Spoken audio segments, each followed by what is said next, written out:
Well, as expected, Luis Severino comes out for the New York Yankees and gets a win. Coming into the Toronto Blue Jays today, he was 13-2 with a sub-2 ERA. The guy has been on fire. He is an amazing young pitcher in the American League East, and it was on display today. But the difference between, that pitching matchup and J.A Happ's been kind of scuffling as of late. Now, both pitchers are, you could arguably say, some of the better pitchers in the American League. And they're facing off. This could be a real low-scoring affair. Not really. First off, Jays lose 8-5 to the New York Yankees, but Luis Severino only goes 5 innings, gives up 5 hits, 3 runs, and walks a couple. Yeah, he struck out 5, but he gave up 3 runs over 5 innings. Not a Luis Severino type of outing. J.A Happ, on the other hand, could not find the strike zone for his life. Now, were there times that the umpy was squeezing him a little bit? Yes, but as you learn from playing the game, if an umpire is so used to calling ball, even if it's a close one, he's so used to calling it, it's just repetition for him. And J.A Happ had a tough time finding the strike zone, only went 2 2/3, gave up 4 hits, 6 earned runs, struck out 5, and walked 6 guys in 2 2/3. That was awful. Look, we talked about how Sam Gaviglio yesterday went 4 1/3 and threw over 100 pitches. J.A Happ today, in just 2 2/3, threw 84 pitches. It was awful. And he got banged out there early, and who comes on to clean up the mess a little bit? Jake Petrichka, and he gave up, the triple to Brett Gardner. But let's start this baby off in the first inning. First off, Brett Gardner leads off the game with a home run. And as Blue Jay fans, that's not what you want to see. Next up, Aaron Judge. Oh, he cranked. So back-to-back jacks to lead off the ball game. Not the way you want to start it if you're J.A Happ. And later in the inning, Brendan Drury doubles to center field. Giancarlo Stanton, Aaron Hicks, both come in to score. And out of the top of the first inning, the Jays are down 4-0. Just horrific. And in the top of the second inning, J.A Happ could barely get through that. I think they had bases loaded in that inning, and he couldn't get out of it. But he did eventually, and we're all breathing like, okay, it's still a 4-0 game. We're all right. And in the bottom of the second, with Justin Smoke on base, Kevin Pillar gets a 1-0 pitch right down the middle and does not miss it as he drills a 2-run shot, and the Jays have cut the lead in half. It's 4-2. All right, let's get it rolling again. Nope. Like I said in the third, J.A Happ only went 2 2/3. So in his last inning, again, struggled with command. And then, they bring in Jake Petrichka, and doesn't take long for Brett Gardner to triple the center field, more or less the left center gap. And Gregorius and Greg Bird come in to score. Those 2 runs you just got are gone. It is a 6-2 game. And then on the next play, on a wild pitch, on a pass ball by Luke Maile, those are the toughest plays to call if you're a scorekeeper, right? A wild pitch or a pass ball by the catcher. Some are really difficult, some are blatantly obvious. But Luke Maile gets the pass ball charged to him here, and Brett Gardner at third base comes in to score, and you just gave them a free run. It is now 7-2. Let's go to the bottom of the fourth, however. 1-1 pitch to Randall Grichuk, and he belts one to left field, and it's gone as he hits down long and deep. And the Jays get another run on the board. It is 7-3. You know what? The Jays have, and those are their 3 runs on Luis Severino. 2 home runs off Luis Severino. I'd say that's a very successful outing for the Blue Jays, but the problem was, you gave up 7 through the first 3 innings.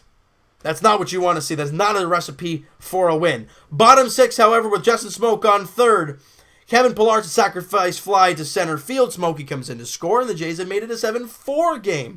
Slowly chipping away here. But then in the top of the 9th, Didi Gregorius singles to center field, and Andujar comes in to score, and it makes it an 8-4 game. And then for meaningless measures, Aledmus Diaz on an 0-1 pitch in the 9th inning hits a home run to center field. 431 feet. He belted that one. But that really didn't mean much. It made it an 8-5 game, and the Jays lose. Now, coming into the game, I think we all expected a low-scoring game. Not an 8-5 game that neither... Severino only went 5 innings, and J.A Happ only went 2 2/3. Not a lot of people probably suggested that was going to happen. But if you're looking at positives for the Blue Jays, well, Justin Smoak was 2 for 4 in the game, raising his average to 237. What else? Granderson was 1 for 3. A lot of 1-1s the rest of the way. Team only had 9 hits, but they only had 9 hits, and both teams had no errors. So if you're looking at positives from the Blue Jays, yes, they gave up 8 runs in the game. But as a team, as a pitching staff, they've given up less than 10 hits in the first 2 games of the 3-game series against New York. I'd say that's very positive. You got to try and find something out of a loss. But Jay Petrichka came in through 2 1/3 innings. You know what? Gave up 1 hit, 1 run. Obviously, nowhere earned. Struck out 2 and walked the batter. So overall, he wasn't all that bad. Luis Santos got called up not too long ago from AAA Buffalo. He went 2 innings, gave up a hit, walked the batter, but no runs and struck out 2. Aaron Loup came out for a third, gave up a hit, got an out, but that was about all she wrote for Aaron Loup. As we've mostly seen all season long, he's more of a spot lefty, going to face, for the most part, some left-handed batters. If there's a right-handed guy sprinkled in there, he'll face him as well. A guy we saw in this game, Renar Cruz, he ended up going, I think it was an inning and a third. Ended up in the 9th inning, got into some trouble, though, gave up that single to Gregorius, obviously, to get that tag-on run. In his inning and a third, he gave up 2 hits, 1 run, walked 2 batters, and struck out 2, and left the game. I don't know if the injury is serious or not with him, but we saw that's how John Oxford came out. It's because Renar Cruz, you saw John Gibbons and the trainer come out, and they removed him from the ball game. John Oxford came out, got the final out, struck out the last guy. But that's all she wrote for the Toronto Blue Jays. Now, did we expect to win the first 2 games of the series against the Yankees? No. Not with Luis Severino on the mound. That guy is dynamite. He had an off game, but so did J.A Happ, and that was the problem in this game. The finale of the series goes tomorrow as a couple of youngsters are on the mound for both teams. 25-year-old Domingo Germán, I think it's Herman, for the New York Yankees, 2-4 with a 5.37 earned run average. He's on the mound for the Yankees in the finale of this series. And rookie sensation for the Blue Jays, at the very least. He only pitched 2 games, but he's looked very good in those 2 games. Ryan Borucki gets his 3rd Major League start, and he's facing the New... So bottom line, what this guy has seen so far, he has seen the Detroit Tigers, a team who is not very good, but he did a very good job against them. And the Houston Astros and the New York Yankees. This kid has been thrown in the fire, and he hasn't done all that bad. But we're going to see what he has in store for us tomorrow. 2.77 ERA for Ryan Borucki. He's been great in those 13 innings. 13 innings, only 4 walks. He's been very good. 11 strikeouts in the 13 innings. Very good for him. But that is a 1:07 first pitch tomorrow afternoon. That video, guys, will be uploaded a little bit later than we're used to.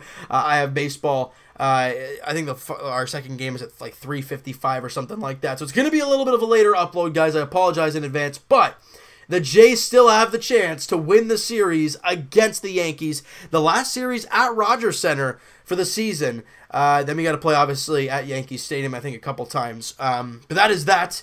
For the Blue Jays, they look to win the series tomorrow. The last time they won the series was against... Was it the Nationals, was it? You guys can look back. I think it was the Washington Nationals when they swept them. Otherwise, they've had splits or they've lost series, and that's all she wrote. Did they think... No, they split the Tigers, didn't they? They lost game 1. They lost game... No, so they lost the series against the Detroit Tigers. So the Jays look to win the series tomorrow, the first series in a little while against the Yankees.